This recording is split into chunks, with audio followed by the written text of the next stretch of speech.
Dan pendidikan ini bukanlah tanggung jawab personal, tapi tanggung jawab berjamaah.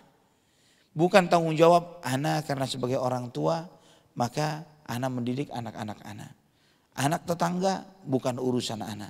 Bukan seperti itu pendidikan di dalam Islam. Pendidikan ini adalah amanah bersama. Amanah kaum muslimin. Anaknya saudara kita, anaknya kaum muslimin yang lain adalah juga bagian dari anak-anak kita yang harus kita didik bersama. Tidak boleh, maka di dalam Islam jika antum melihat bagaimana Nabi SAW mengajarkan tentang adab dan akhlak. Para sahabat sebagai murid-murid Nabi SAW, mereka tidak membiarkan seseorang itu berbuat salah walaupun bukan anak mereka sendiri, mereka tidak akan membiarkannya. Umar Ibn Khattab di akhir hayatnya, akhir hayat, sakaratul maut, dijenguk oleh salah seorang pemuda yang masuk menemui Umar Ibn Khattab dalam keadaan musbil, ya, pakaiannya menjulur menutupi mata kakinya. Kata Umar, ya ghulam, irfa' izarak. Wahai anak muda, angkat sarungmu, angkat pakaianmu. Fa innahu anqa li thawbik wa atqa li qalbik. Kata Umar, kalau kamu angkat sarungmu, itu akan lebih bersih buat pakaianmu dan membuat hatimu lebih bertakwa. Sakaratul maut.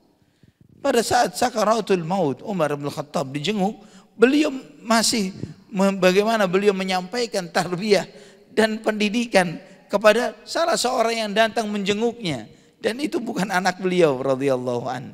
Demikianlah kita, demikianlah bukan Nabi kita Muhammad sallallahu alaihi wasallam ketika melewati serombongan anak yang sedang main, beliau mengucapkan salam.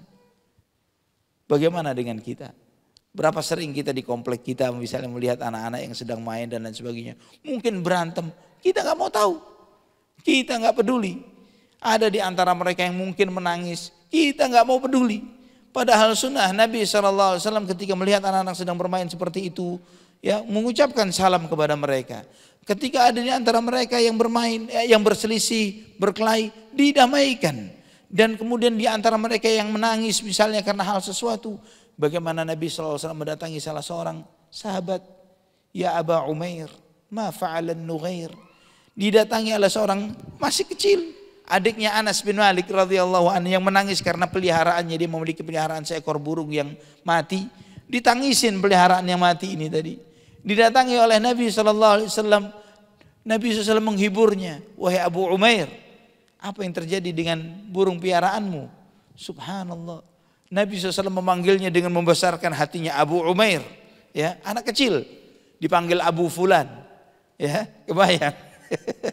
Ya, Nabi SAW-nya dengan memanggil wahai Abu Fulan, supaya untuk membesarkan hatinya, ya, untuk membesarkan hati anak tersebut. Subhanallah. Ini bagaimana tarbiyah Nabi kita Muhammad sallallahu alaihi wasallam, bahwa tarbiyah itu tidak dibatasi, ya, karena kan anak parent sebagai orang tua, maka tanggung jawab anak untuk memberikan pendidikan untuk anak-anak. Tidak cukup sampai di situ.